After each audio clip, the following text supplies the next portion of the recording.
Hello everybody, how's everyone doing? Ame Gakita. Alright, today a little bit of different topic to talk about, but just to tell you guys that this is the 5 thing that I kind of like miss in Japan after coming back to Singapore. Well, it's not that I wouldn't get to experience them in future or even now, but it's just that this thing, one of the thing that I kind of like miss back in Japan, but I'm just gonna tell you guys a few of them. And number one, we are gonna put it out of the way, which is after coming back to Singapore, we have a very hot weather. Yeah, I miss the weather in Japan. Well, a lot of people will be like saying that isn't Japan also hot? Well, there's only like 1/4 of the year. I mean, like in Japan, summer is only period that is very hot, and often more than not around, let's say maybe late June to early early or late October, that is the weather that is tend to be on around above 20. But it doesn't mean to the point that it always tend to be that hot, because the most hotter months is always around late July to early September, and after that period is over, the weather is gonna be cooler. But in Singapore, every day is hot. Well, that doesn't mean that there is no rain. When there's a rain, there is a better.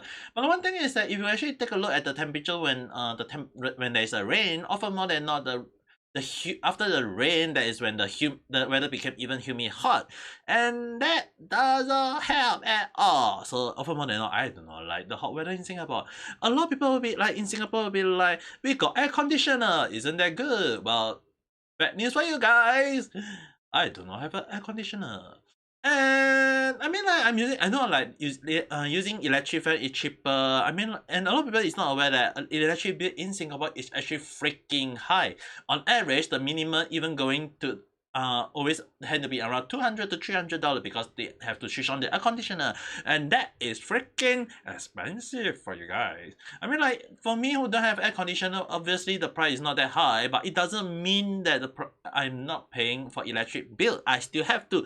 It's just that the electric bill tend to be a bit on the higher side than the one that I pay back in Japan. Even when I was in Japan, I know you guys will be surprised when hearing me, is that back in Japan, despite using air conditioner on almost a daily basis, the air conditioner do not like use. It's not like it's using less or more energy. It's more towards the point that the price at the end of the month that I have to pay for that month was just around $60 to $17 SGD. For you guys' information, can you use that amount pricing for a whole month? Well, in Singapore, using the same electricity for the air conditioner can net you up to $400 to $500, and you guys will be like, what? Whoa. A lot of people will be like saying that there is also like cheaper alternative, like energy saving air conditioner now in Singapore. But the thing is, right, it does not like put the price anywhere cheaper. Even on average, it's still around $200 to $300, and that is still pretty high for average cost for electric bill. So yeah, a lot of people is gonna say that Singapore price is gonna be on the high rocket, and considering that Singapore don't have any 4 season. Yes, Singapore do not have 4 season. We only got 1 season, and that is called summer.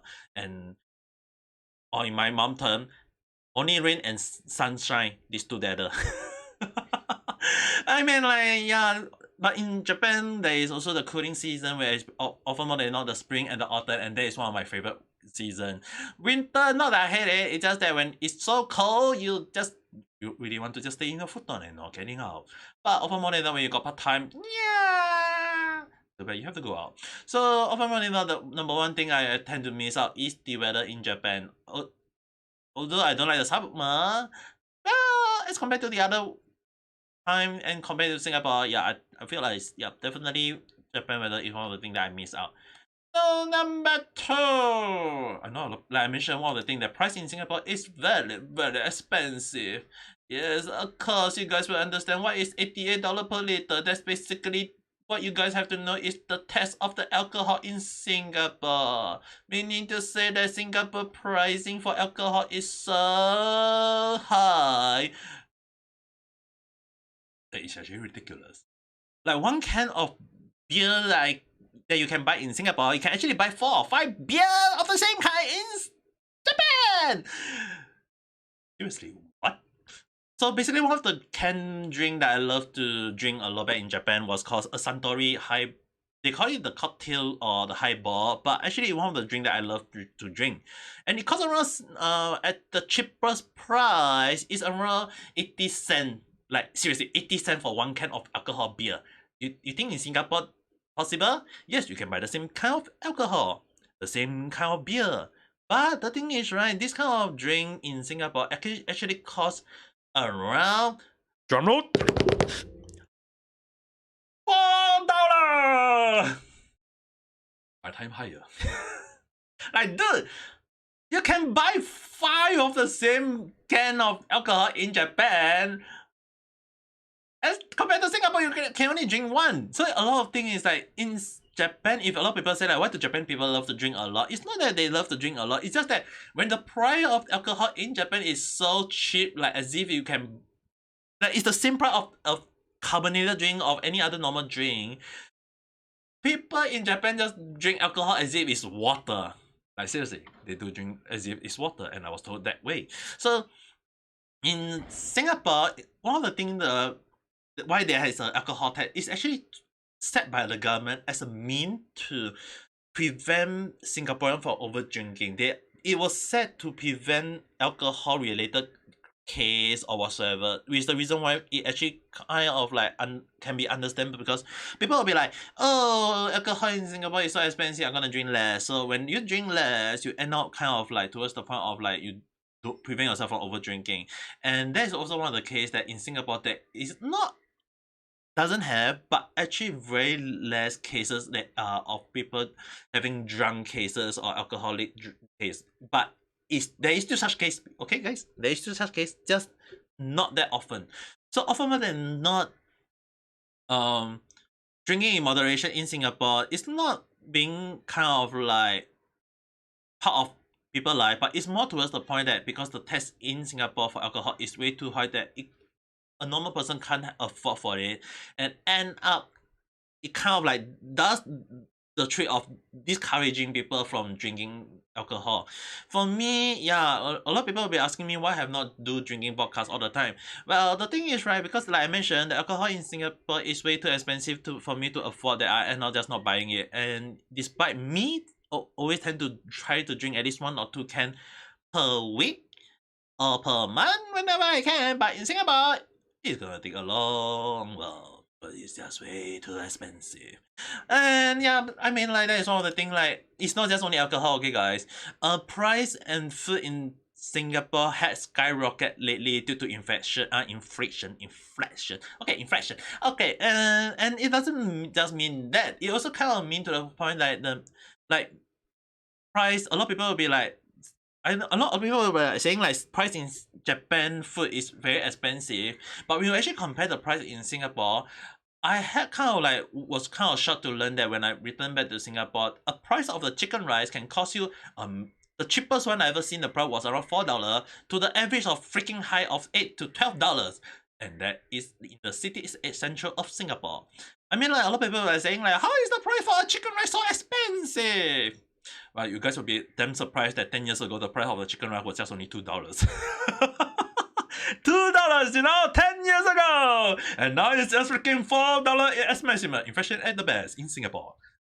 By your courteous Singapore government. Is it true or not? I don't know. Apparently, because it's I'm not saying like I'm blaming the Singapore government for that, but it's just that the inflation price in Singapore is just so ridiculous to the point that I actually talked to one of the Singapore government about it, and the funny thing is that they say they will look into it, but the thing is that they can't promise. Oh, they can't do anything else. So yeah, price in Singapore is getting way ridiculous. That I kind of like not trying to blame them, but at the same time, it's just that it actually made me really wonder, like a lot of food I tend to, sorry guys, a lot of food that I tend to easily get cooked back in Japan it's really kind of like it just. I couldn't cook it anymore because the price is so expensive, and I now like if I want to go out and eat, or I want to cook alone, like back in Singapore, like not back in Singapore, back in Japan, I can just survive on $20 for the freaking whole 2 weeks. Like 2 weeks, okay guys, not 1 week, it's 2 weeks. Right now I can't even survive for 3-4 days just on a $20 bar, okay? Like, dude, the instant noodle is also expensive now, guys. You got any idea how expensive it is? Well, take a look at yourself, and you'll understand the price. Like one packet of like the cheapest noodle that I tend to eat a lot, it still costs around $2+. Whereas I know in Japan they do have 2+, but they do have cheaper alternative that can cost you around 100 yen, 200 to 150 yen. That's like not that expensive. In Singapore price, it would be $2 only. Okay, $1 to 150, not $2 actually. And in Singapore, the cheaper price, 250. So it's like, yeah, not very cheap at all.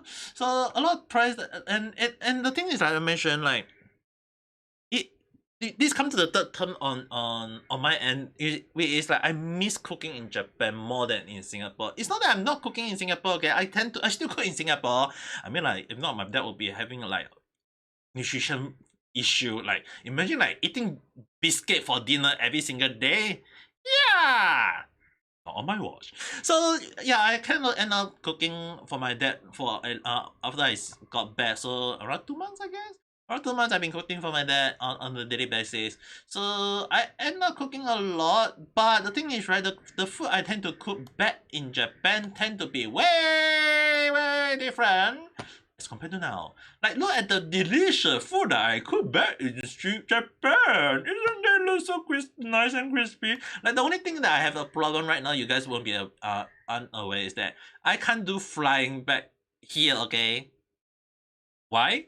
Because the thing is, right, when I cook fried stuff, I tend to have a pot of oil that is meant for me to use for frying. But the thing is, right, because I tend to cook use the frying for fried chicken or fried stuff like fried meat, I can't do that in Singapore because my parents, leave aside my mom, my dad is a vegetarian. Meaning to say that I can't have that pot in the kitchen because my dad is like, can you use this to fry it for me? And then I'll be like, dude, I just use this to fry a chum chicken. I can't cook it for you. He's very sensitive when it comes to this kind of thing. So and if I have to cook fried stuff, I have to have one pot of oil for vegetarian and one pot of oil for meat. And when that happened, like my mom will be like making noise because the one thing is that my mom do not allow me to use too much oil to fry stuff. She'll be like, why are you using so many oil? Yeah, so basically, in the end, I ended up not doing fried stuff back after returning back in Japan. I'm doing fried stuff easily on a every day such season. Like it's not that I don't like eating fried food. I mean, like if I want to eat fried food in Singapore, I just end up going out to buy, and it does. I'm not trying to say that my cooking is good. I just find that most of the fried stuff that I eat outside tend to be subpar standard on as compared to mine. So I end up like and the thing is like even at some places they sell it like I mentioned, the inflation is so freaking high in Singapore that actually if you go and buy one chicken like this chicken leg that I cook for myself, it only cost me $2. Okay, $2 freaking. If I'm gonna buy the same chicken outdoor, this gonna cost me a freaking $7-8. You know, like so that is like wow, you cost that much to eat one chicken. Damn, I might as well cook myself. And then, oh wait, I can't cook it myself because not because I can't cook, but because my mother allowed me to. Oh, mamma mia!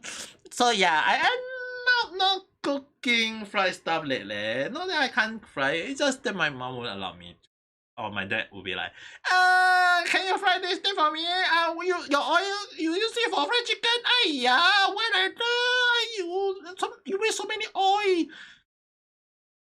Oh yeah, I almost forgot. Oil in Singapore is also very expensive. I don't know why. Okay, and that's to kind of like mention like on my parents. It is also one of the thing like why I have to set this thing out.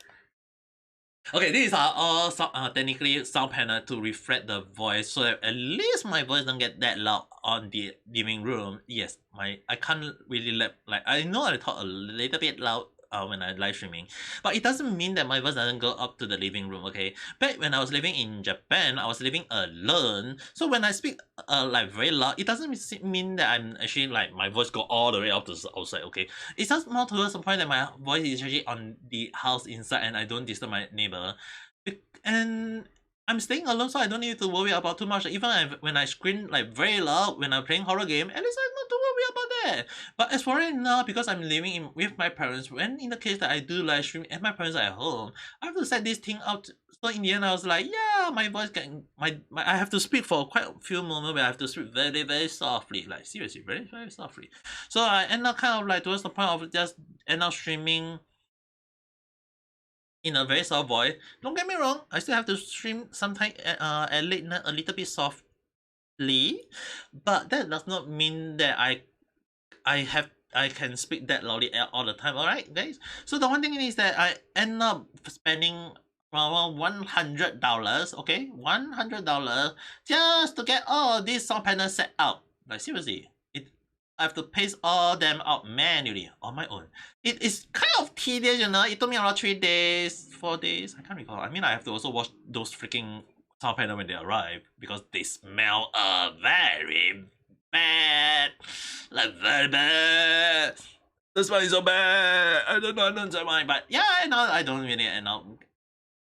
It kind of like when I set them out, it's kind of like yeah, wasn't easy anyway. So end up kind of like setting that all these things. So I'm still gonna set a few more things up because I still have to get a few more things to kind of like cover up the small little gap at the top. If you guys can see on the picture, there is one little top at the top somewhere there. Don't ask me why there is a gap over here. If there is a gap for the cable to get through there, yeah, basically there's a need to I need to cover that up somehow, some way, somehow. Not, I mean, like I don't know why there's a gap over there. Okay, there's just a gap for a cable to get through. So yeah, I mean, like how big is the door? You guys, the door is of every size. It's just that there's kind of like holes gap on the top of the door, and I'm like, well, I had no idea why it was there in the first place. I asked my parents, they was like, they also don't know why. I also don't know why. So yeah, my volumes still have to be on the lower side. It's just that at least not that low as compared back then. It's just that I can't speak that loud and or whatsoever. You know, my mom will be like, "What the hell are you doing in the room?" I don't know. I don't know. And well, I mean, like that's number four. I really miss living alone because at least I don't need to worry about my mom or my dad sleeping, and I have to make noise just to ignore them. But yeah, it kind of like sad to know that I can't speak too loudly or for more than not. I mean, like there are some people who prefer me to speak. I don't like. There's some people just find that my voice I feel much better this way, and I feel why. A little bit too soft, I guess. I mean, if possible, I'm trying to be a little bit too loud, okay? Like, a little bit louder would be a nice, you know? But yeah, final point. Well, actually, final point actually very simple though. It just, how to say that? I'll say at the final point would be the experience living in Japan. I mean, like, living in Singapore is not a bad thing. There are still a few points that I might consider creating another video about some good point that staying in Singapore can have. But there's the whole experience in living in Japan, like speaking Japanese on a daily basis, you don't get that in Singapore, okay? So living in Japan does have its own good point, and there is also a few bad point. But one of the good point I would say the experience living in Japan does have its own it's a experience on its own. Like imagine like if you want to improve Japanese on a like in a very fast pace living in like when you work in the part time speaking Japanese, learning Japanese, like everything just help you in like freaking fast. And it took me 2 years to learn a little bit of basic of Japanese in Singapore, but I not have to relearn the whole damn thing again back in Japan because I was living in Kyoto and they use a little bit of different of Japanese language. And as I kind of like slowly learn and using Japanese on a daily basis, it does help me to gain a lot of knowledge to the point that I was able to speak Japanese kind of a little bit fast. But at the same time, a lot of people don't understand. Not a lot of people understand my Japanese when it comes to explanation because I'm even when in English I'm so bad at it. So anyway, what do you guys think about it? The experience or whatsoever, or what is the thing that I miss about in Japan as compared to Singapore? maybe you guys got the same experience or maybe different kind of experience. Just write in the comment below and let me know. I mean, like, I can look into it. I do read my comments. And don't forget to hit the like button if you like this kind of content and let me know so that maybe I may consider this kind of content more. And subscribe for more random talk or live stream or whatsoever. And with that being said, have a nice day or night. Bye!